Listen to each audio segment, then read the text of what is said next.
하나님은 때로 깊은 절망 중에 찾아오십니다. 우리가 아무 힘이 없고 무력하고 아무것도 아니라고 느낄 때 하나님은 그 속에 찾아오십니다. 그래서 그 칼빈은 일컬어서 그 은혜의 하나님의 은혜의 방편을 우리 전통적으로 개혁 교회에서 이렇게 얘기합니다. 말씀과 기도와 성례를 하나님께서 우리에게 은혜를 내려주시는 방편이라고 이렇게 믿는데, 말씀과 기도와 그리고 성례라고 말하면 무엇이죠? 성찬과 세례, 세례와 성찬이 성례입니다. 그런데 칼빈은 또 한 가지 하나님의 은혜의 방편을 성경에 있는 무수한 사례들을 근거로 해서 들었습니다. 그것은 무엇이냐면 고난입니다. 하나님은 고난을 은혜를 주시는, 우리에게 은혜를 베푸시는 통로로 사용하신다. 우리에게 있는 이 절망과 어려움과 고통이 하나님께서 우리에게 은혜를 베푸시는 통로가 된다, 이렇게 설명하는 겁니다. 반갑지 않죠? 하나님께서 은혜를 주시는 방편으로서 말씀을 주셨다. 우리가 함께 말씀을 들을 수도 있고, 설교를 통해서 혹은 성경을 읽을 수도 있고, 또 성경 공부를 할 수도 있고, 하나님의 은혜를 구하면서 말씀 앞에 집중하는 일이 힘들겠습니까? 헌신이 필요하지만 할 수 있지 않겠습니까? 그리고 또 기도하는 것이 대단한 희생을 요합니까? 성찬을 위해서 세례를 준비하면서 막 고민하는 분들을 많이 못 봤어요. 이렇게 은혜의 방편들이 손쉬운 것으로 전락해버린 시대에 왜 이렇게 말씀을 드리는지 제가 다시 한번 설명을 드릴까요? 하나님의 말씀이 은혜를 주시는 통로가 될 때 하나님의 말씀은 우리 안에 어떻게 하시겠습니까? 우리 안에 말씀을 거치는 것을 낱낱이 드러내시고 혼과 영과 골수를 찔러 쪼개기까지 우리를 온전케 하시기 위해서 우리를 붙잡아 흔드시는 하나님의 말씀의 역사가 있는데, 우리는 이 말씀 앞에서 두려움과 경외함과 그 말씀에 붙잡힘 없이 한 귀로 듣고 한 귀로 흘리듯이 이렇게 하나님의 말씀을 귀담아 듣지 못하고 전심으로 그 말씀 앞에 자기의 생애를 던지지 못하는, 만약에 하나님께서 약속하신 것과 그 말씀의 은혜가 진실이 아니라면 내 인생이 망하도록, 내 인생이 허물어지도록, 마치 이 건물을 받들고 있는 이 들보가 허물어지면 밑에 있는 우리 모두의 생명이 없어질 것처럼 하나님의 말씀의 그 보호하심 이외에 그것이, 그 약속이 지켜지지 않는다면 내 생애가 허물어질 것처럼 온 생애를 거는 헌신이 있는 것이 마땅한데, 우리는 말씀을, 은혜의 방편으로서의 말씀을 마치 TV 토크쇼 앞에 이렇게 그 관객석에 앉아있는 사람들처럼 그 이야기를 통해 즐거움을 얻고 그 이야기를 통해서 감정적인 흥분을 얻거나, 혹은 TV 강연들이 있지 않습니까? TV의 연사들 얼마나 잘합니까? 딱 봐도 몇 마디만 해도 막 웃음을 막 배를 잡고 웃게 만들고, 또 몇 마디 하면 참 고개를 끄덕끄덕거리게 만들고. 하지만 여러분 어떻습니까? 그걸 통해 인생이 바뀌었다는 사람이 어디 납니까? 그 강연 하나에 인생을 거는 사람이 있습니까? 마치 그 앞에 있는 청중처럼 하나님 말씀 앞에 있는 우리의 모습은 하나님의 은혜의 방편을 가벼운 것으로 만들어 버립니다. 기도할 때 기도를 한낱 그냥 나의 소원과 내 마음에 있는 몇 마디를 읊조리는 것으로 그렇게 전락시켜 버릴 땐 어떻습니까? 기도는 철저하게 나 자신을 부정하는 행위입니다.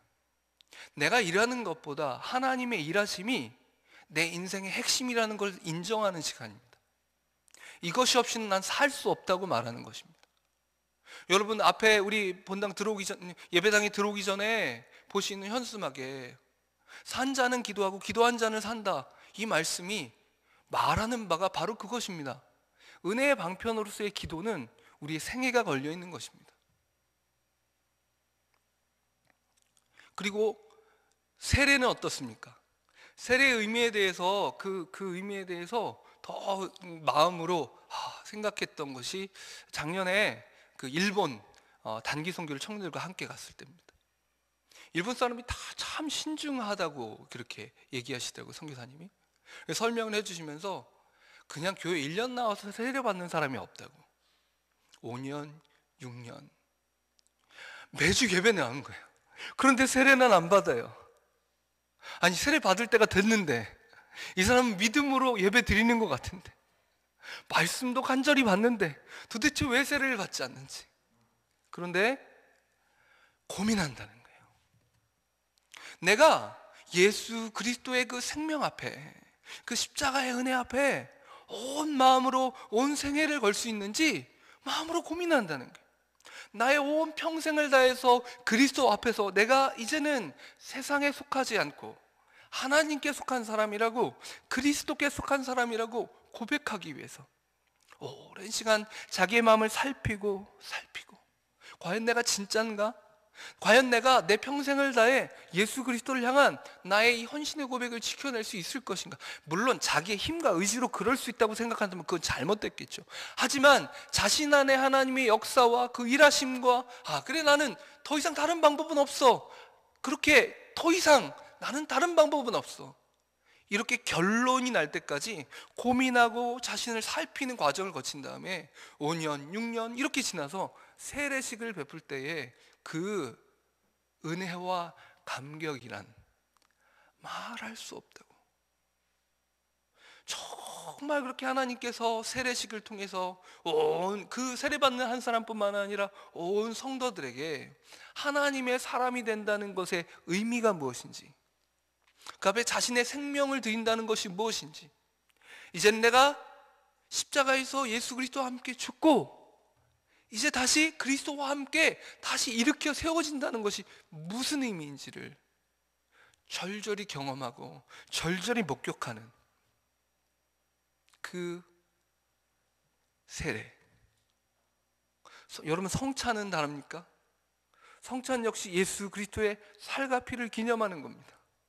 살과 피를 기념하며 예수 그리스도의 십자가 앞에 서지 않을 수 있겠습니까? 제가 하나님께서 크게 은혜 주시고 나서 이렇게, 그때는 수련의 장소였는데 거기서 성찬식을 했습니다. 교회의 상황이 아니었죠. 그런데 성찬을 앞에 두고 어찌나 고민이 되든지요, 내가 이 성찬을 받을 자격이 있는 사람인가? 성찬식을 하기 전에 목사님 이 집리하실 때 한마디를 항상 덧붙이잖아요. 그저 자신의 안에 있는 죄를 살피지 않고 이것을 먹고 마시는 것은 자신의 죄악을 먹고 마시는 것과 다름이 없다. 여러분, 정말로 이 말씀이 진실임을 믿으면 우리 마음속에 있는 그 죄와 죄의 뿌리들에 대해서 두려움과 떨림이 찾아올 수밖에 없습니다. 성찬을 앞에 두고 자기의 생명이, 자기의 이 육적인 욕망이 십자가 앞에 죽어지지 않으면 이걸 받을 수가 없는 것이죠. 우리가 이렇게 기도와 말씀과 성례의 이 은혜의 방편들을 하나 가벼운 것으로 전락시키고 그것을 그냥 종교적인 의무와 형식으로 바꾸기 시작할 때 하나님께서, 혹은 그렇지 않으실 때도 있지만 하나님께서 종종 꺼내 드시는 네 번째 은혜의 방편이 고난인 것 같습니다.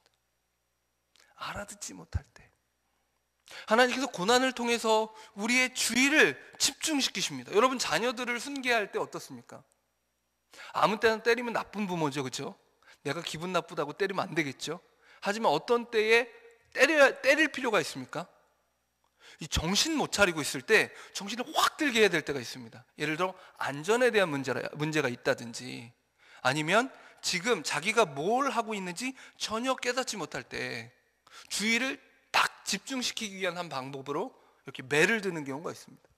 하나님께서 우리의 주의가 너무나 산만해져서 하나님께서 우리에게 말씀하시는 바를, 그 은혜의 흐름들을 놓칠 때 하나님께서 종종 우리에게 고난을 통해서 말씀하십니다. 그때의 그 고난 가운데 우리는 탄식하게 됩니다. 하나님의 자녀라면, 영적인 생명을 경험한 사람이라면 그 탄식의 주체가, 탄식의 방향이 하나님, 이게 뭐죠? 여러분, 먼저 하나님, 이게 뭐죠? 왜 나는 하나님의 사람인데, 나는 매일매일의 종교적 의무들을 다 행하는데, 나는 말씀도 듣고요, 성경도 읽고요, 성경 공부에도 참여하고요, 저는 기도도 합니다. 새벽에도, 금요기도회에도, 또 개인적으로 하거든요. 하나님, 저는 성찬에도 마음으로 참여하는데 이게 뭐죠? 그때 우리가 먼저 확인해야 될 일이 있습니다. 알아야 될 일이 있습니다. 우리가 하나님을 찾고 구하게 될 때, 도대체 이게 뭐죠? 반문하고 싶을 때 우리는 먼저 알아야 합니다. 그 고난을 통해서 일단 우리의 반응이 어땠습니까? 하나님 부르잖아요.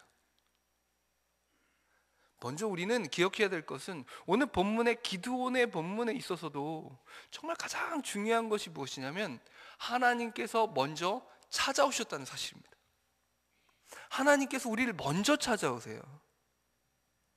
우리가 하나님을 먼저 찾는 것이 아니라 하나님 먼저 우리를 찾으셨기에 우리가 하나님을 찾을 수 있습니다. 그것이 내가 깊은 절망과 무력감을 통해서, 야, 이건 정말 안 되는데 이게 뭐지? 이게 뭐지? 싶은 상황에서 할 수도 있고, 혹은 아예 하나님을 원망하며, 하나님 어떻게 이러실 수 있습니까? 혹은 기드온처럼, 하나님 계시는 거 맞아요? 하나님 정말 능력이 있는 거 맞습니까? 바벨론에 포로로 잡혀갔던 다니엘처럼, 다니엘의 주변의 사람들이 다니엘에게 물어보았을 것처럼, 너희 하나님 정말 재판관이고 다스리는 거 맞아? 아니야, 하나님 다스리는 거 아니야.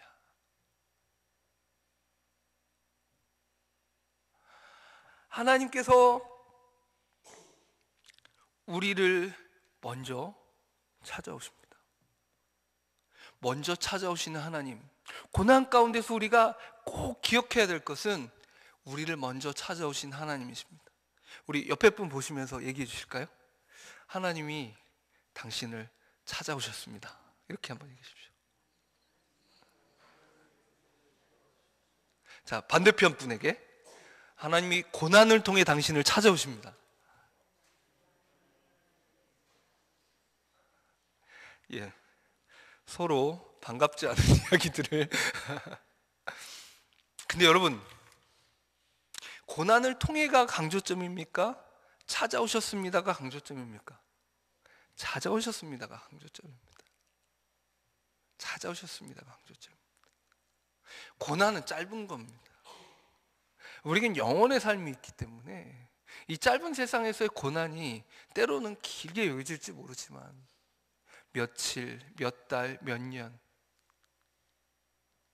하나님이 때로는 우리 인생에게 그동안 수년간, 수십 년간 가졌던 것들을 일시에 허물어 버리게 하시는 경우가 있습니다. 그것이 건강일 수도 있고요, 그것이 자신의 경력일 수도 있고요, 또 대표적으로 많은 사람들이 경험하는 게 뭡니까? 자신의 재정, 돈, 쌓아 올린 돈, 자신의 젊음을 투자해서 아껴놨던 그 돈이 순식간에 흩어져 버릴 때, 혹은 자신의 인생을 쏟아부어서 키운 자신의 자녀가, 그리고 자신의 기업이, 자신의 무언가가 쓰러져 버릴 때, 우리는 망연자실합니다. 이 상황에 내가 무엇을 어떻게 해야 될지. 그런데 여러분, 영원이 있습니다. 하나님께서는 우리에게 영원을 예비하고 계십니다. 전도서 기자가 말씀합니다. 청년에게 권면합니다. 네가 창조주를 기억해야 한다고, 영원의 때를 기억해야 한다고. 사람이 심을 때가 있고 거둘 때가 있고 수많은 때가 있는데, 하나님께서 우리에게 영원을 사모하는 마음을 주셨다고 이렇게 말씀합니다. 예, 그렇습니다. 하나님은 이 고난을 통해서라도 우리에게 우리의 이 가려진 눈을 영원을 향해 열어주길 원하십니다. 여러분, 영원을 향해서 눈이 열리기 시작할 때 우리의 생애에 쌓아둔 것들이 흐트러지는 것은 큰 문제가 아닙니다. 여러분, 어차피 우리는 그것을 가져갈 수 없잖아요. 장례식 설교에 종종 얘기하지 않습니까? 우린 빈손으로 왔다가 빈손으로 가는 인생이라고요. 수위에는 주머니가 없다고요. 예, 어차피 그것은 내가 목숨이 끊어지는 날까지, 그 지금부터 내 목숨이 끊어지는 그 어간에 그 하나하나는 다 우리 각자가 손에 쥘 수 없이 흐트러질 것입니다. 우리는 붙잡을 수 없습니다. 그런데 하나님께서 우리가 가진 것의 어떤 일부를, 그것이 어떤 우리의 자부심이든 우리의 소유든 우리의 사랑하는 어떤 것들이든 간에 하나님께서 그를 흩으셔서 우리에게 다시 한번 영원을 사모하는 마음을 일깨워 주십니다. 하나님은 무엇을 염려하시는 겁니까? 우리를 무작정 괴롭히시는 하나님이십니까? 어떤 사람은 이야기합니다. 하나님이 멱살을 잡아 끌어오셨다고. 하나님 꼭 그러시는 분이십니까? 아니요. 하나님은 기다리고 또 기다리고 또 기다리시는 분이십니다. 하지만 하나님의 그 마음이 어떻습니까? 하나님의 그 중심이 어떻습니까? 하나님은 우리를 먼저 찾아오십니다. 출애굽을 통해서 구원의 하나님, 그 구원의 하나님, 모세가 나는 못합니다, 나는 못합니다, 나는 못합니다. 유사한 상황이 기드온을 통해서도 나타나요. 하나님, 내가 뭐라고요? 하나님은 내가 너를 구원한다, 내가 너를 위해 싸운다, 내가 어떻게든 너를 위해서 일한다라고 말씀하십니다. 그때에 이 하나님을 구할 때 정말 기도는 물어봅니다. 하나님, 도대체 정말로 나에게 이 소명의 부르심을 주신 분이 하나님 맞습니까? 정말 하나님이 나에게 말씀하신 거 맞습니까? 여러분, 이게 참 굉장한 불신앙과 미성숙의 증거 아니겠습니까? 하나님께서 친히 나타나셔서 말씀하셔도 그걸 알아챌 수 없는 인생입니다. 근데 그것을 하나님께서는 확인해 주십니다. 기드온이 예물을 준비해 왔을 때 바위에 그것을 올리고 그것을 여호와의 사자가 친히 지팡이 끝을 대서 불살라 버리는 것, 마치 번제에 비유됩니다. 그렇죠? 번제, 불태워드리는 제사인 번제에 비유됩니다. 마치 기드온이 하나님께 예물을 드려서 번제를 나중에 드리게 되는데, 제물을 드리게 되고 하나님 앞에 그 소를 잡아가지고 제사를 드리게 되는데, 그거에 앞서서 하나님께서 친히 번제라는 형식을 통해서 약속을 다시 해주시는 것 같아요. 이런 일이 언제 있었냐면 하나님께서 아브라함에게 약속을 확증시켜 줄 때 있었습니다. 컴컴한 칠흑 같은 어둠 속에 창세기 17장에 보면 하나님께서 어둠 가운데 그 아브라함에게 그 소를, 이 재물을 잡아가지고 반으로 딱 갈라놓은 사이로 하나님의 불이 지나갑니다. 그러면서 내가 나의 생명을 걸고 이것을 약속한다, 확증한다, 이런 표현이거든요. 이 본문을 향해서도 하나님이 마치 번제를 드린 것과 같다, 하나님께서 믿지 못하는 인생을 향해서 친히 다시 한번 약속해 주셨다, 이렇게 말합니다.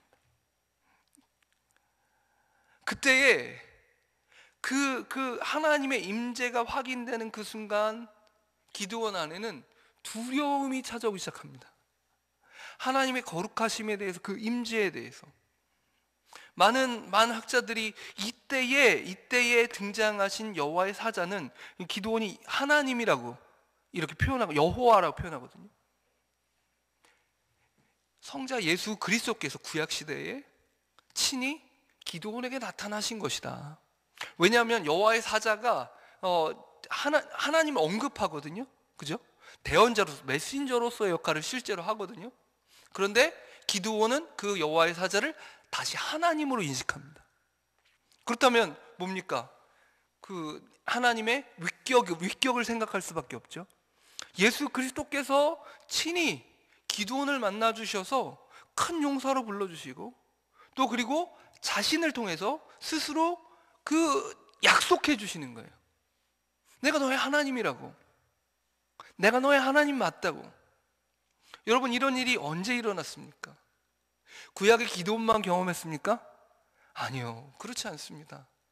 예수 그리스도께서 친히 우리가 아직 죄인 되었을 때 자기 자신을 십자가 위에 올려놓으셔서 희생제물로, 화목제물로 드리심으로 우리를 향해서 하나님의 사랑을 확증하셨습니다. 말씀하시는 거예요. 내가 너의 하나님이다. 내가 너의 구원자다. 내가 너를 위해 싸운다. 수많은 무지 속에서 과연 하나님 맞습니까? 이 고통 속에, 이 고난 속에, 이 아픔 속에 내가 어찌할 바를 모르는 이 건강의 위기와 가족의 재난과 내 마음속에 있는 이 무기력과, 하나님 나를 이곳에 두신 것이 맞습니까? 하나님, 내가 여기 있는 게 과연 옳을까요? 그것이 직장이든 교회 안에 어떤 직분이든 간에 하나님이 나를 향한 그 부르심에 대해서 의문을 제기하고 있는, 어찌할 바를 모르고 있는 그 사람에게 다시 한번 예수 그리스도의 약속을 기억하라고 권면하는 것이 아닐까요? 하나님께서 우리를 사랑하십니다. 그 사랑을 확증하셨습니다.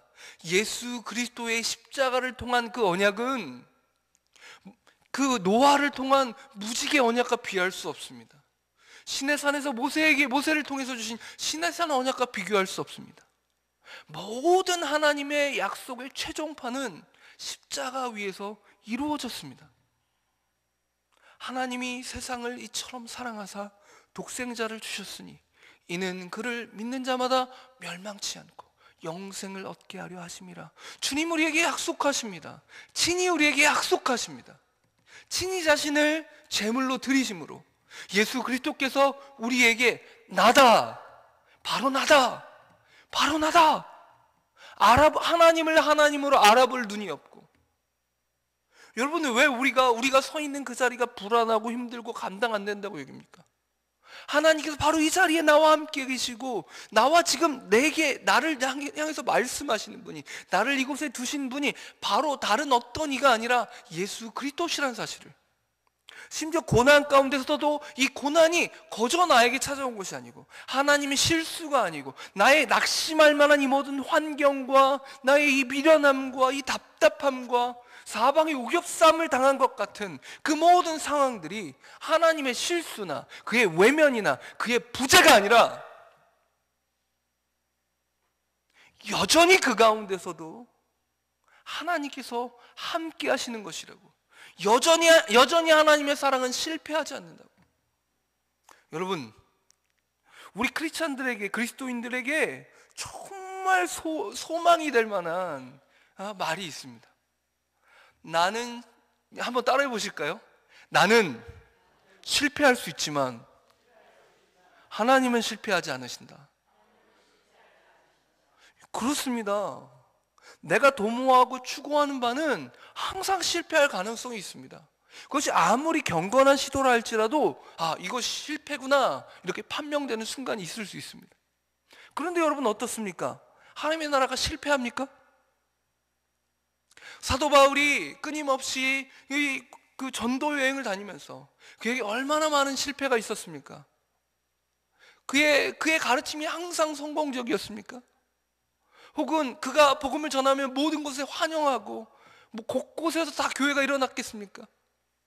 그는 오히려 핍박을 받고 옥에 갇히고, 그런데 빌립보서에 보면 옥에 갇힌 그 사도 바울이 뭐라고 고백합니까?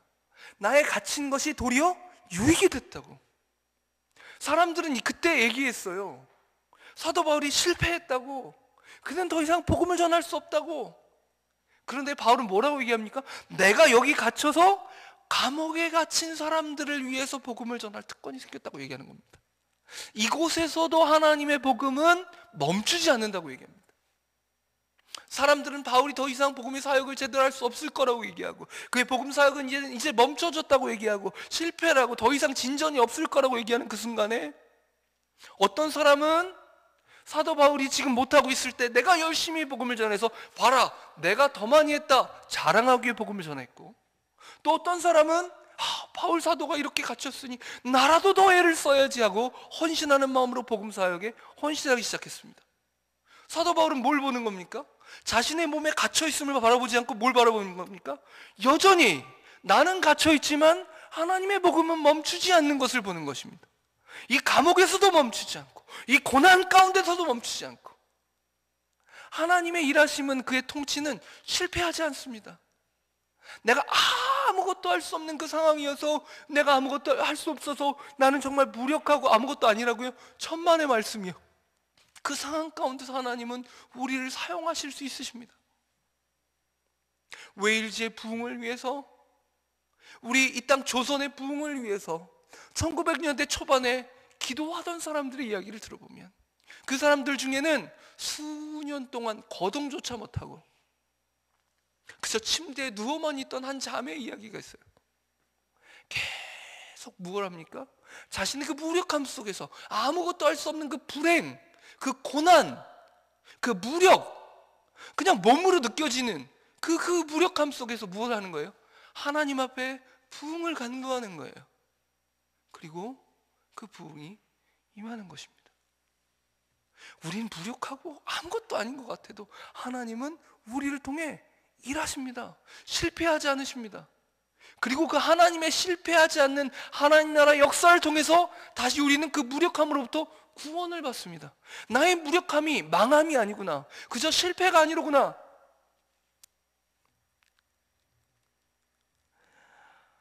이 하나님의 이 일하심 속에, 이 무력함 속에 빠져 있는 대신에 하나님의 일하심 앞에서 다시 한번 우리는 확인하게 됩니다.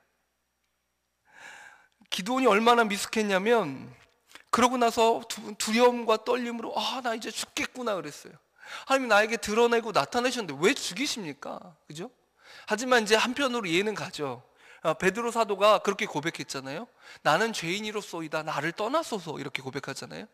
그런 것처럼 그 거룩한 두려움을 그에게 임하긴 했는데 하나님이 부르심을 주시고 죽이실 이유가 없는데, 이 기드온은 하나님을 굉장히 오해하고 있는데, 하나님을 구하기 시작할 때 하나님은 자신의 자신 되심을, 하나님이 어떤 분이신지를 드러내기 시작하십니다.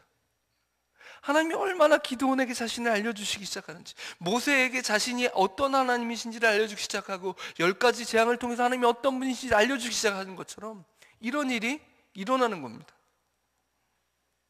이제 하나님께서는 평강을 선포해 주십니다. 너 죽지 않을 거야. 너 망하지 않을 거야. 내가 너와 함께 할 거야. 그리고 기도는 고백합니다.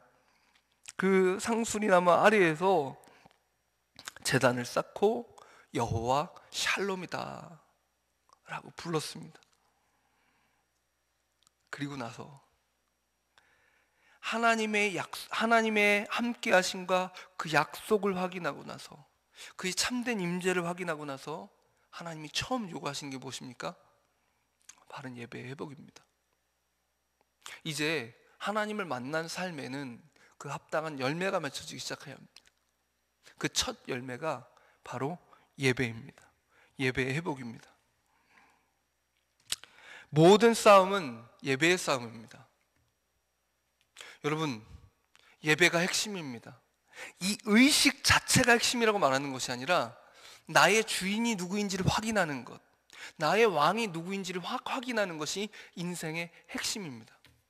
그런데 그것을 알지 못하는 사람은 끊임없이 뭐라고 얘기합니까? 내가 이 세상의 경쟁에서 밀리면 안 될 것 같은 불안함이 찾아옵니다. 그 불안함을 갖고 있는 사람들이 어떻게 하는 거예요? 나중에 기드온에게 누가 이렇게 했어? 누가 바알의 제단을 험은 거야? 이게 얼마나 중요한지 알아? 우리가 농사 지을 때 바알이 비를 내려주지 않으면 말이야, 끊임없이 미디안에게 약탈을 당하면서도 바알을 향한 소망과 기대를 멈추지 않는, 마치 이 시대의 청년들 같아요. 그렇죠?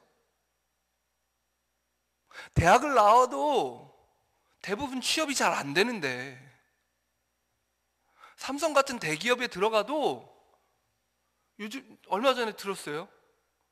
들어간 지 2년이 돼서 이제 결혼을 한 거예요.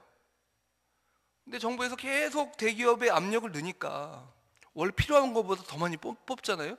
그럼 어떻게 해야 됩니까? 몇 년 내에 내보내야 되잖아요. 2년쯤 됐는데 눈치를 주는 거죠. 너 이제 나갈 때 됐다. 수많은 사람들이 경험하는 그 삶인데 끊임없이 젊은이들은 뭐라고 생각합니까? 이 경쟁에서 이기면 될 거라고 생각해요. 그래서 많은 청년들이 희망 고문 얘기도 하고, 이 시대가 엘리야가 경험했던 것 같은 기근의 시대를 살고 있는데, 수많은 젊은이들에게 이 소망을 잃어버리게 하는 이 기근의 시대를 살아가고 있는데, 쉽게 말해서 우리의 어버이 세대는 열심히 일하면 기회를 얻을 수 있었다면, 더 이상 기회를 못 얻는 청년들이 너무나 허다한 시대를 살고 있는데, 그럼에도 불구하고 한국을 대표하는 키워드는 경쟁인 거죠. 경쟁에 이기면 뭔가가 될 것처럼, 누군가를 밟고 꼭대기에 올라가면 될 것처럼. 되는 사람들은 다 책 씁니다. 책을 팔죠. 이런 모든 절망스러운 그 상황 속에서 끊임없이 바알에게 그 자신의 재단이 무너질까봐. 그런데 여러분, 그 바알의 재단은 어떻습니까? 바알이 자신을 위해서 싸울 수 있습니까? 아니요. 스스로를 지탱해 가는 것은 자신의 숭배자들을 통해서 지탱됩니다. 한국 사회의 그 경쟁이 싫어버린 사람들, 그 입시제도가 싫어버린 사람들이 어떻게 해요? 이민 가버리잖아요, 그죠? 이민 가버리면 어때요? 전혀 다른 법이 있어요. 한국 사회에선 인정받지 못할 사람인데 거기서 인재로 인정받을 수도 있고, 훨씬 더 행복하게 있으면서도 경쟁이 치지 않으면서도 그게 되는 거예요. 자, 그렇다면 한국 사회의 경쟁은 뭡니까? 우상이죠. 바알이죠.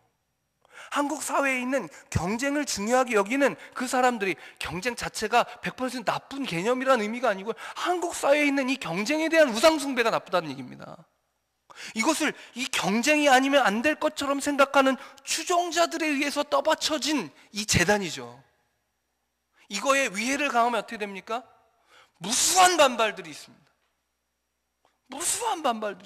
왜 이러냐고. 그때에 요아스는 얘기합니다. 자신의 아들이 죽임을 당할 것 같은 그 상황에서, 야, 자 생각해봐. 바알의 재단이 허물어졌으면 바알이 스스로 싸워야지. 왜 니들이 뭐라 그래? 근데 어때요? 우리가 분노해요, 우리가. 지금 요아스의 집은 어떤 집입니까? 하나님 섬기는 집입니다. 하나님을 섬기는 집인데 바알을 섬기는 제단도 있는 겁니다. 이런 상황들이 어디에서 곳곳에 재현됩니까? 예배당 안에서 재현됩니다. 하나님을 섬긴다는 사람들의 모임 안에서 여전히 재현되고 있는 상황들이 바로 이 상황이에요. 하나님을 섬깁니다. 하나님을 예배합니다. 분명 요아스도 절기마다 희생 제물을 드렸을 겁니다. 그럼에도 불구하고 어떻습니까? 동시에 그곳에 바알의 제단도 있는 거예요. 우리 언론에만 얘기합니까? 곳곳에서 확인하는 것이 뭡니까? 사람들이 굶주려 있어요. 뭐에 굶주려 있어요? 내 말을 들어줄 사람, 나를 사랑해 줄 사람에 굶주려 있어요. 교회 바깥에 있는 사람만 그렇습니까? 아니요, 교회 안에 있는 사람도 그래요. 최근에 어떤 교회 얘기를 들었어요. 구역 모임을 없애버렸대요. 왜 없애버렸는지 아십니까? 구역에서 너무나 남의 얘기를 많이 하고 구역에서 모여가지고 너무 상처를 받기 때문에 그런 모임이라면 차라리 없는 게 낫다라고 잠정적으로 중단해버렸다는 거예요.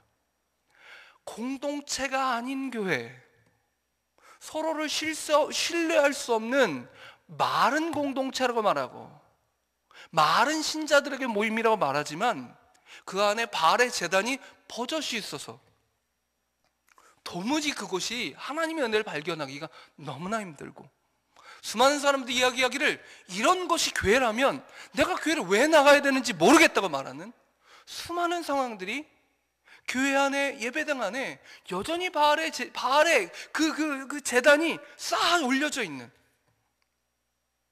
때로는 전통의 이름으로 우리 교회는 이런 방식으로 한다고, 나는 이것이 더 좋다고.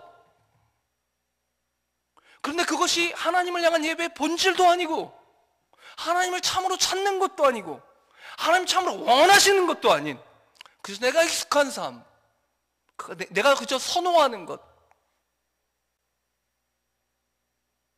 여러분, 어찌 예배가 그런 것이겠습니까?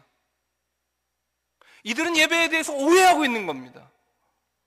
예배를 통해 바알을 예배하면서 무엇을 원합니까? 바알이 비를 내려주기를 원하는 거예요. 하나님이 원하시는 예배는 생명을 걸고 드리는 예배입니다.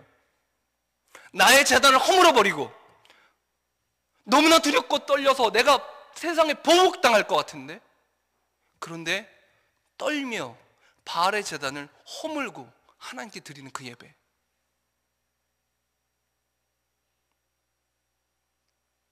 불안불안한 예배, 너무나 큰 대가를 치러야 하는 예배, 결코 예배당에 있는 이 장의자가 관객석이 될 수 없는 예배. 이제 우리를 찾아오신 하나님께서 예수 그리스도를 통해서, 예수 그리스도의 십자가를 통해서 우리에게 평강을 선포하시고 우리에게 다시 요구하십니다. 우상 숭배의 제단과 같이 내 마음에 쌓아 올려진 이 인생을 허물어 버리라고. 여러분, 예배 때마다 우리는 허물어져야 합니다. 우리 인생이 허물어져야 합니다. 예수 처음 믿을 때만 허물어지는 것이 아니라 날마다 허물어져야 됩니다. 날마다 지금 이 순간, 지금 예배드리는 이 순간 십자가 앞에 허물어지지 않으면, 죽어지지 않으면 죄 안 지을 길이 있습니까, 여러분? 내 소욕을 이길 힘이 있습니까? 용기 있게 그리스도를 향해서 온전히 나 자신을 드리는, 그러므로 형제들아 내가 하나님의 자비하심으로 너희를 권하노니 너희 몸을 하나님이 기뻐하시는 거룩한 산 제사로 드리라. 이것이 예배인데, 관객석에 앉아있는 예배인 것처럼, 그저 편안하게 토크쇼 듣듯 들을 수 있는 설교 혹은 말씀인 것처럼, 그저 상담 전화 붙들고 내가 원하는 말을 하는 것처럼 기도하는 그 싸구려 대화와 같은 그 기도. 아니요, 우리를 찾아오신 예수 그리스도 앞에 있는 인생은 이제 우리 몸을 드리고 전부를 드린 예배가 시작되어야 합니다. 우리 잠깐 이 시간 기도할 때 좀 하나님 앞에 우리 자신을 살폈으면 좋겠습니다.